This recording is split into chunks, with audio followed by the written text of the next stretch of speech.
Salut tout le monde, j'espère que vous vous portez très bien. Aujourd'hui dans cette nouvelle vidéo, on va parler d'un tout autre pays, notamment l'Australie. On va voir les différentes étapes qu'il faudra respecter pour pouvoir immigrer en Australie et par la suite obtenir votre résidence permanente. Donc si ça t'intéresse, reste jusqu'à la fin de la vidéo, ne loupe aucune miette de cette vidéo.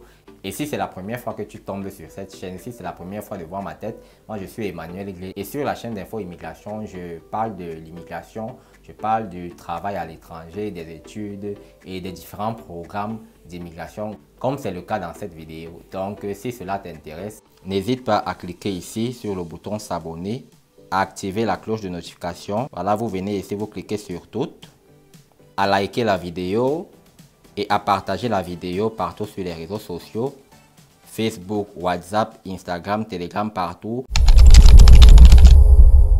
Alors sans plus tarder, le processus d'obtention de la résidence permanente australienne obéit à 6 étapes.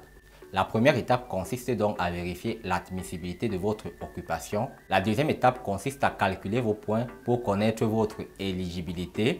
La troisième étape, elle consiste à évaluer vos compétences. Quant à la quatrième étape, il faudra passer et soumettre vos résultats de test linguistique, dont le test de l'anglais. Et à la cinquième étape, il faudra soumettre votre manifestation d'intérêt, ce qu'on appelle au Canada la déclaration d'intérêt. Et à la sixième étape, il faudra faire votre demande de visa. Maintenant, allons voir plus en détail ces différentes étapes. Par rapport à l'étape 1, la vérification de l'admissibilité de votre occupation. Nous sommes sur le site officiel du gouvernement australien. Et sur ce site, comme on peut voir ici, il y a la liste des professions qualifiées. Donc, c'est-à-dire que c'est l'ensemble des postes et des professions qui sont recherchés actuellement en Australie. Et là, nous avons les différents types de visas. Vous savez, pour l'immigration en Australie, il y a plusieurs types de visas. Donc, chaque profil va correspondre à un type de visa. Mais pour cette vidéo, on va seulement s'intéresser au visa 189. Le voici ici. C'est le visa indépendant qualifié, comme on peut lire ici, sous classe 189. En fait, c'est un visa dont tout le monde peut obtenir du moment où vous êtes qualifié dans votre domaine. Et ce visa est essentiellement pour les gens qui ont moins de 45 ans. Donc, c'est un visa qui fonctionne un peu comme des programmes d'immigration entrée express qui est uniquement basé sur un système de points. Lorsque vous cumulez dans les 60 points, vous avez de fortes chances pour obtenir ce visa après avoir fait votre déclaration d'intérêt. Je mettrai le lien en barre de description pour vous permettre d'aller voir ça posément. Donc ici, nous avons, là vous voyez ici, profession agent de santé, aborigène et insulaire du détroit de Torres. Là, vous avez les types de visas. Donc là c'est les types de visas. Ici, on a 494. Ici, on a 197. Donc, les gens qui exercent cette profession sont éligibles au visa 494 et 187. Vous voyez, il y a comme ça plusieurs professions. Ici, on a responsable de l'hébergement et d'accueil. Vous voyez les types de visas qui sont applicables pour cette profession. Et ainsi de suite. C'est classé, hein, les amis, c'est classé acteurs, danseurs et autres artistes. Voici les deux types de visas. Mais pour cette vidéo, on parle essentiellement et uniquement du visa 189. Donc, on va aller filtrer rapidement les résultats. On remonte. On vient ici, profession. Non. Ici, sélectionner les visas. On vient. On recherche le visa indépendant qualifié. Donc, 189. Après l'avoir choisi, voilà, il y a maintenant 20 résultats sur 674. On peut voir que des personnes qui sont des comptables, vous pouvez obtenir le visa 189. Vous pouvez également obtenir le visa 190. Ces visas ne sont pas pareils, ces visas diffèrent. Si je prends par exemple le cas du visa 190, le visa 190, il est un peu comme le visa 89, à la seule différence que lui, il a besoin du sponsoring. Donc, vous avez besoin d'être sponsorisé par un territoire en Australie ou bien un État. Vous avez votre permis de travail sera fermé. Par contre, avec ce visa de 189, votre permis de travail ne sera pas du tout fermé. Vous aurez un permis de travail ouvert. Donc, il y a des différences comme ça. Si vous êtes intéressé par une vidéo complète sur les types de visas en Australie, faites-le moi savoir en commentaire. Je vais préparer une vidéo pour mieux vous expliquer tout ceci. Donc, on continue. On a vu les comptables là-bas. Ici, profession actuaire. Vous voyez, ici, on a toujours le visa 189. Voilà, ici, ingénieur en aéronautique. On a toujours le visa 189 qui ressort ici. On a consultant agricole. On a ingénieur agronome. On a scientifique agricole. Bref, il y a comme ça, même des plombiers. Il y a comme ça plusieurs professions. Le bien avec ce visa, c'est que vous n'avez pas besoin d'avoir une offre d'emploi. Ensuite, l'étape numéro 2. Calculer vos points pour connaître votre éligibilité. Pour cette deuxième étape, nous avons ici le tableau des points pour le visa indépendant qualifié. Donc le visa 189. Ici, on a un aperçu, on a l'âge, on a les compétences en anglais, on a l'expérience professionnelle qualifiée, le niveau d'études, les diplômes spécialisés, l'exigence d'études australiennes, des années professionnelles en Australie. Donc, si on descend par exemple ici aperçu, on peut voir qu'au niveau de l'âge, si vous avez entre 18 ans et 25 ans, vous aurez 25 points. Vous avez entre 25 ans et 33 ans, vous aurez 30 points. Si vous avez entre 33 et 40 ans, vous aurez 25 points. Si vous avez entre 40 et 45 ans, vous aurez 15 points. Maintenant, pour le niveau de compétence en anglais, ici, on a 3 niveaux. Bon, j'ai traduit le site en français. C'est pourquoi vous voyez anglais compétent qui revient 2 fois. Mais normalement, en anglais, je pense que ici, c'est English Competent. En deuxième, ici, c'est Proficient English. En troisième, c'est Superior English. Donc, ce qui correspond au niveau débutant, intermédiaire et avancé. Bon, si vous êtes débutant, vous avez 0 points. Si vous êtes intermédiaire, vous aurez 10 points. Ou alors, si vous parlez très bien anglais, vous aurez droit à 20 points. Bien entendu, vous aurez des tests d'anglais à passer. On va voir ça plus tard dans la vidéo. Maintenant, au niveau de l'expérience professionnelle qualifiée, ici, je suppose que vous avez travaillé en dehors de l'Australie. Donc, ce qui veut dire que maintenant, si vous avez moins de 3 ans d'expérience, vous aurez 0 points. Si vous avez entre 3 ans et 5 ans, vous aurez 5 points. Si vous avez entre 5 ans et 8 ans d'expérience, vous aurez 10 points. Si vous avez au moins 8 ans, donc à partir de 8 ans, vous aurez 15 points.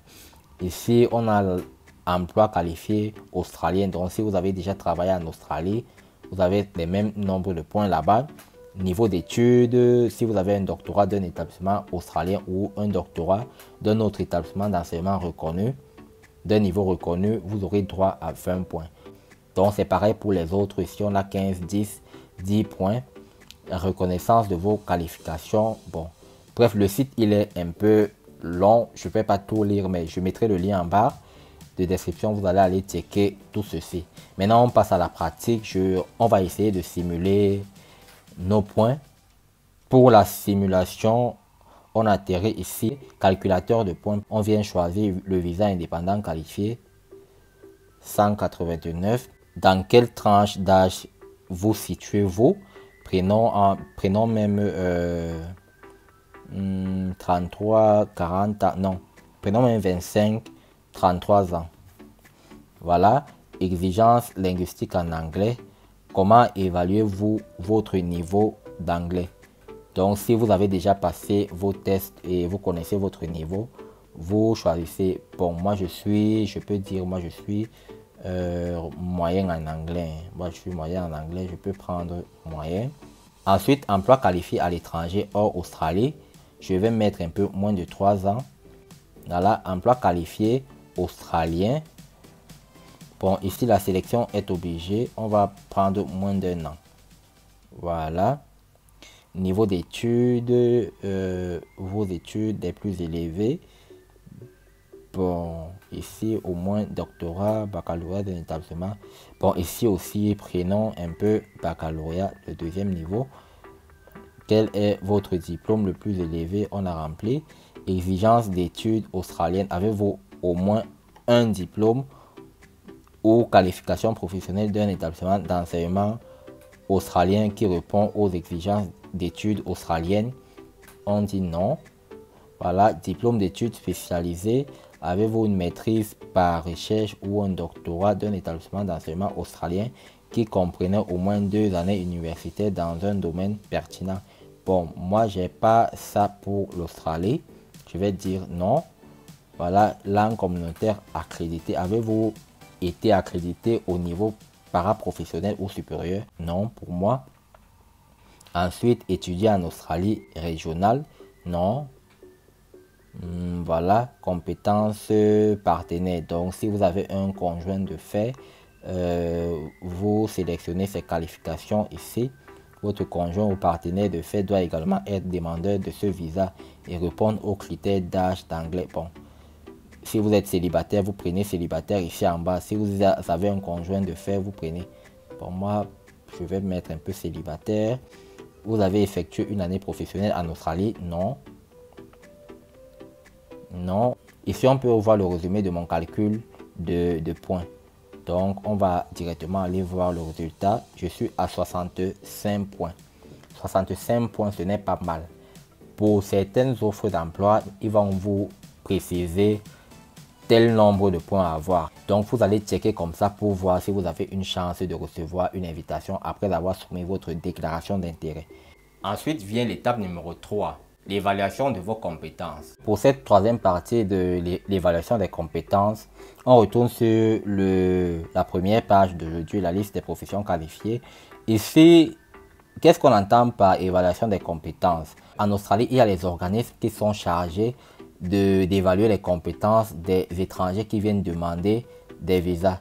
Donc, si on prend par exemple le cas de agent de santé aborigène ici, l'organisme qui est chargé de faire cette évaluation-là est tout simplement VETASES ici. Donc, vous voyez ici pour, par exemple, responsable de l'hébergement et de l'accueil, l'organisme qui est chargé ici est toujours VETASES.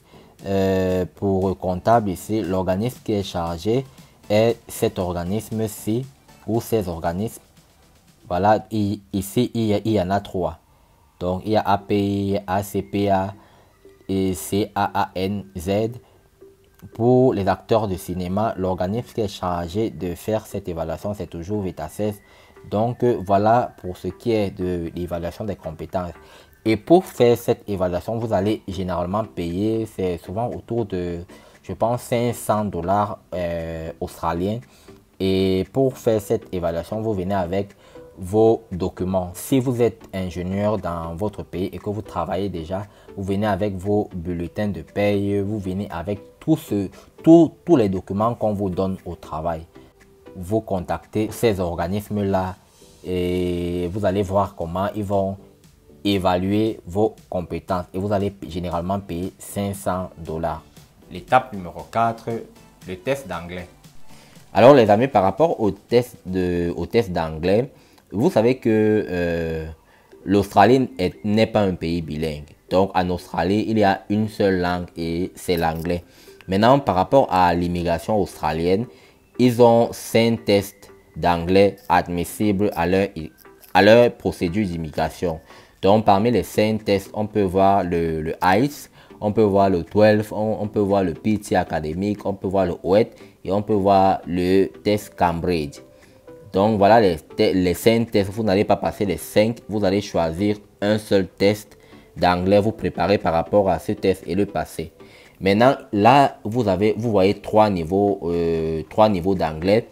Le Competent English qui correspond généralement au niveau débutant, le Proficient English qui correspond généralement au niveau intermédiaire et le Superior English qui correspond également au niveau avancé. Maintenant, si vous serez considéré comme débutant si vous choisissez de passer le IELTS par exemple et que vous avez 6 partout. Donc 6 au listening, 6 au reading, 6 au writing et 6 au speaking. Vous serez considéré comme débutant. Si vous avez 7 partout, 7 au listening, 7 au reading, 7 au writing, 7 au speaking, vous serez considéré comme intermédiaire. Donc, vous serez dans la catégorie Proficient English. Maintenant, si vous avez 8-8 partout, vous serez considéré comme avancé. Donc, vous serez considéré comme... Donc, vous serez dans la catégorie Superior English. Donc, voilà un peu pour ce qui est du test d'anglais. À l'étape numéro 5, soumettre une manifestation d'intérêt. Il faut soumettre votre déclaration d'intérêt ou alors votre manifestation d'intérêt en ligne via l'outil Skill Select. Il faut arriver ici et créer votre compte. Ici, on a des aperçus. On nous dit très bien que utilisez Skill Select pour faire une déclaration d'intérêt si vous êtes un travailleur qualifié ou un homme d'affaires étranger qui souhaite migrer en Australie. Toutes les déclarations d'intérêt doivent être remplies en ligne à l'aide de Skill Select. Une déclaration d'intérêt n'est pas une demande de visa, on le dit très bien. Lorsque vous faites votre déclaration d'intérêt, vous espérez par la suite recevoir une invitation à présenter une demande de visa. C'est un peu comme les procédures du Canada. Donc, il y aura aucun frais à payer pour créer ou soumettre votre déclaration d'intérêt sur Skill Select. Pour vous connecter à Skill Select, vous cliquez ici. Si vous avez déjà un compte, vous mettez vos identifiants. Si vous ne l'avez pas, vous créez votre compte. C'est assez simple. Ici, ils disent très bien que votre déclaration d'intérêt sera valide pendant 2 ans sur la plateforme Skill Select. Donc, et vous pourriez par la suite revenir mettre à jour vos informations, vos adresses, vos coordonnées et tout ce que vous voulez si votre situation change entre temps. Donc, et en bas, ils disent très bien que si vous recevez jusqu'à 2 invitations et vous ne déposez pas une demande de visa, votre déclaration d'intérêt sera tout simplement supprimée. Maintenant, on passe à la dernière étape. Ensuite vient la 6e étape, faire une demande de visa. Si vous êtes sélectionné, je suis toujours sur la même page, vous cliquez ici, prochaine étape. On descend tout juste en bas. La prochaine étape, si vous êtes invité ou sélectionné, j'ai cliqué ici à détail, on dit si vous êtes invité à demander un visa, vous recevrez une invitation de Skill Select. Vous aurez alors 60 jours à compter de la date d'invitation pour faire une demande de visa valide en ligne avant l'expiration de l'invitation. Les candidatures reçues en dehors de ce délai ne seront pas valides et vous devrez attendre une nouvelle invitation avant d'être éligible pour faire une candidature. Le système de demande de visa en ligne utilisera les informations de votre déclaration d'intérêt. Vous n'avez donc pas besoin de ressaisir certaines informations déjà fournies. Donc voilà les consignes qu'on vous donne si jamais vous êtes sélectionné. Je le précise bien, avoir 65 points ou bien 70 points peut être bien pour certains emplois et pas bien pour certains d'autres. Et maintenant, et pour les frais de visa, comment est-ce qu'on fait pour voir les différents frais? Ici, nous sommes sur la page des tarifications. Donc, nous sommes ici à travail. On va descendre tout en bas. Là, 187, voilà. Donc, ici, la migration qualifiée générale, candidat en Australie ou à l'étranger. Donc, si on veut appliquer pour le visa indépendant qualifié 189, vous aurez à payer 4115 $ australiens. Maintenant, si vous avez une autre personne qui vient avec vous, une autre personne à votre charge qui a plus de 18 ans ou 18 ans, vous allez ajouter 2055 $ australiens. Si la personne qui vous accompagne ou la personne qui est à votre charge a moins de 18 ans, vous allez ajouter 1030 $ australiens. Alors les amis, on arrive au terme de cette vidéo. J'espère qu'elle vous a plu. N'hésitez pas de vous abonner à la chaîne YouTube d'Info Immigration, de partager la vidéo dans les groupes WhatsApp, Facebook, Instagram, partout, Telegram, partout, de liker la vidéo, d'activer la cloche de notification pour ne pas rater les prochaines publications. Et surtout, restez scotché à la chaîne YouTube d'Info Immigration. On se quitte et on se dit à très bientôt. Ciao, ciao.